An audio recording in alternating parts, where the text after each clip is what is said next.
Yagambwe rizoba ubu mwishengero kazi wa Mtoma District Juliet Agashabashisha yabanarondo bushaji arukwenderisha za rya Ruhinda North kandi umukoro gwakorera hacaye Chartoche Town Council.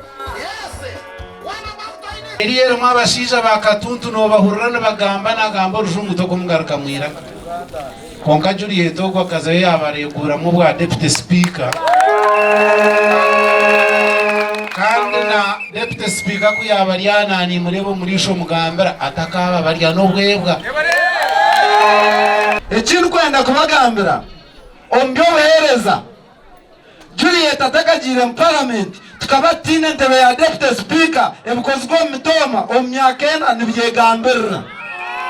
baska twabe twine ba minister twine ba MP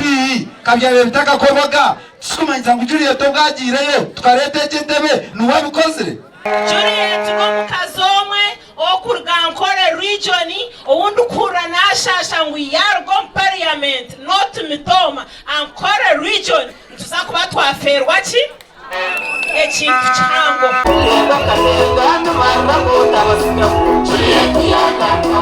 Juliet Agashabashisha yagambira abantu barwo burunga Rutoche na Kiyanga ngo no baraye bwe bindi batariye bo rutaro oryaba rwanirire Ndiaka kigo ka natural resources nikatwara munebera bakaba bari no bakureta paka kurete nyamisho kuziteka kine kinzara kozire nkesharinga kugira ngo batarete nyamisho mucubera nkani no rutari fechi yanga rwo burunga mpaka kigende enyamisho z'urukonera abantu hatuzireta kandi zurumba baha kajyantu mu kiryo cyo kintu cyaho aya kokoro na MP tukujya mu ntumurona kuzika ngo umureba kuzika katura na Kenneth Kanoto na leta kondore message nana we yayo wira izakugera ki tutarayinga kuzika mureke obuturaronde wagende atuhereza obena LC2 imwe murondo mukozi obena LC3 imwe murondo mukozi Pora waine furaga mu murundi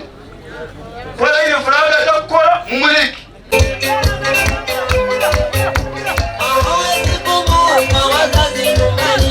gasha kumaye kwa twachiri